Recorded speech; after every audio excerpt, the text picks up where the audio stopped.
Hearing the commotion outside, the black-haired girl woke up. She came outside and asked Seo what had happened. But when she saw the huge fox, she got scared and screamed. Hearing her scream, others also woke up and came out of the cave. When they saw the huge fox, they too got scared and screamed. Hearing them, Seo looked back and shouted, telling them to show their manners to the Lord of the Forest and get on their knees. Hearing Seo, the seven-tailed fox said, "Every time I come across you humans, I am reminded how foolish and rude you all are." It told them that it would usually rip off all their limbs, but since one of them seemed to know how to treat him, he would forgive them. With that being said, they must pay the price for being in his territory. If one of them offers him an arm, he will let them stay here. Hearing the fox talk, everyone was already too scared, and after listening to its demands, they became even more terrified. Seo was also very scared because in his past life, everyone who saw this monster screamed in panic, and they all ended up dead, having angered the fox. But Seo was a little relieved to see that the fox appreciated his manners this time,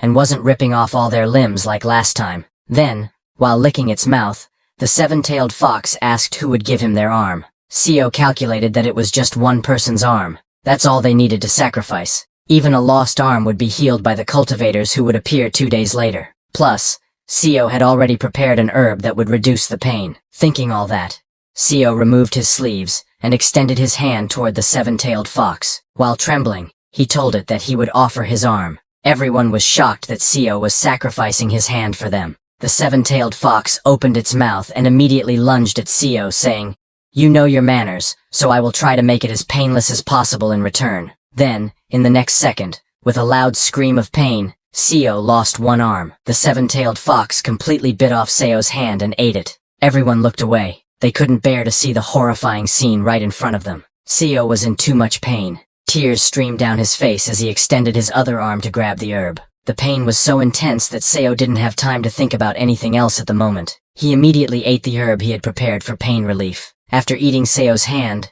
the seven-tailed fox told Seo that it thought he might taste different since he smelled different, but he tasted the same as the other humans. He tasted worse because of all the impurities in his veins. Hearing the fox, Seo began to come back to his senses. He was surprised to see that the herb actually helped a lot with the pain. After calming down, Seo apologized to the seven-tailed fox, saying his offering was not good enough. But the fox was not interested in talking. It turned around to leave, telling them that it would allow them to stay for 7 days in its territory, and that they wouldn't die thanks to its divinity. Saying that, it leapt into the sky with super speed and disappeared. After the seven-tailed fox left, a worried group ran towards Seo to check on him. Seo slowly stood up and asked everyone to go inside, saying he would explain everything. Once inside the cave, Seo slowly told them that he had met the fox when he left the cave early that morning. The fox told him that they were in Murim. Everyone was shocked to hear they were in Murim. Director Kim asked Seo if he meant they were really in Murim because it was unbelievable. Seo said it didn't matter, and told them they would be safe for a week since he had given up his arm.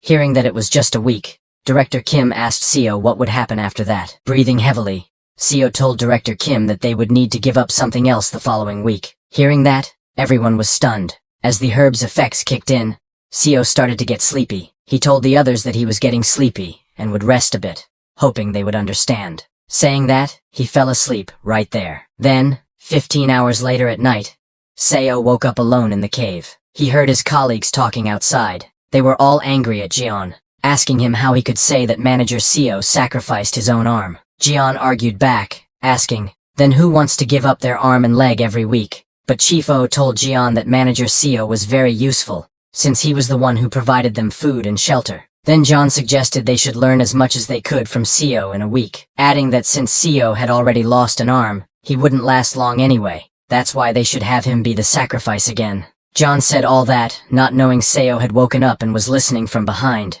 Seo was surprised to hear that now that he had become debilitated, John wanted to chop off one of his limbs every week to give to the fox. That was definitely not pleasing. Looking at Jian, Seo grabbed a rock from the ground. He looked at the rock and thought that with the violence he had learned from being beaten up for 50 years, he could easily kill a modern-day man like John Myung-hoon with one arm. He looked at John again, who was still convincing others to force Seo to give up his other arm too. Angrily, Seo thought to himself whether he should kill John, but he didn't act recklessly. Instead, he threw the rock back and returned to the cave. He understood that fear had surely paralyzed their minds, and if he acted too cruelly now, it would cause issues with his relationship with Director Kim. Suddenly, Chief O shouted at Jian to shut up if he didn't want his ankles broken again. Hearing that, Seo laughed. He was right to think that they were good people.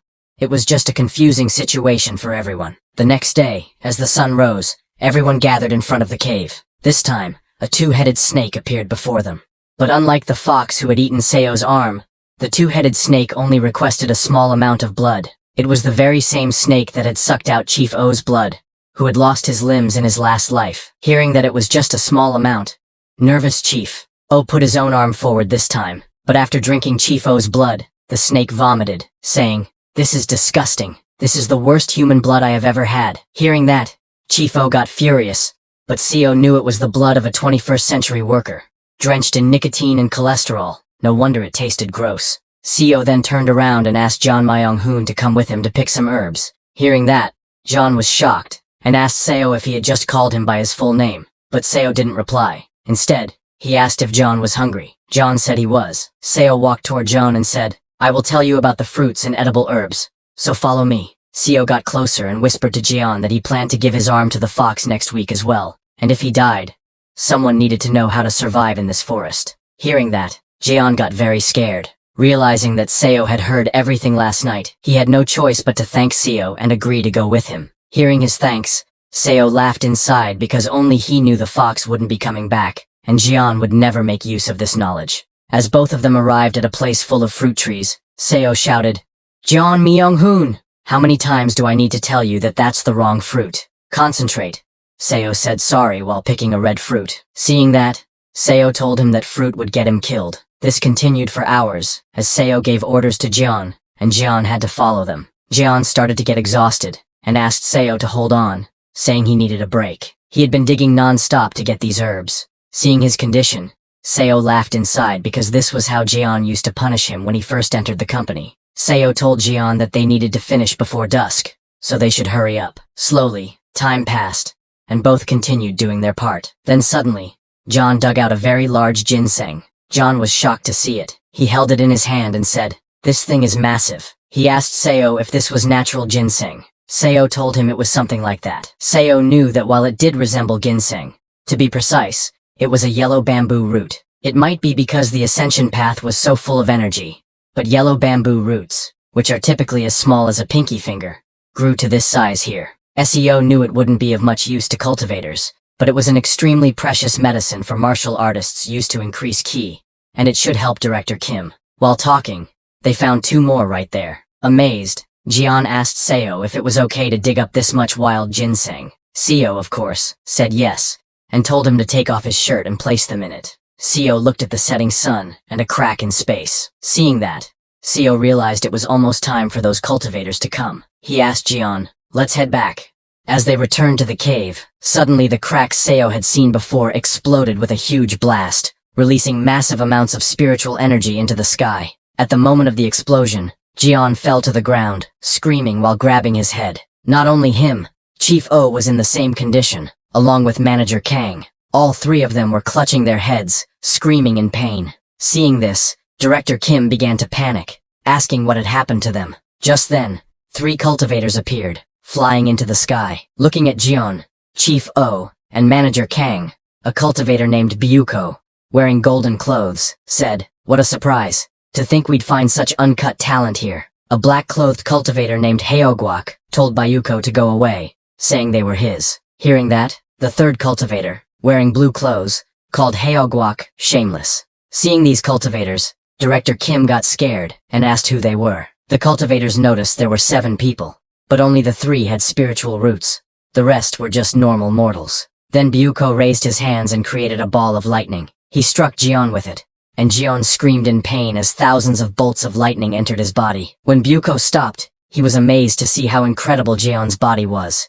It was the body of heavenly golden thunder. Then Haeogwak came forward, telling Byuko to move because it was his turn. Haeogwak was holding a musical instrument, and as he started playing, Manager Kang, who was covering her ears, suddenly began screaming in pain. But it wasn't a normal scream.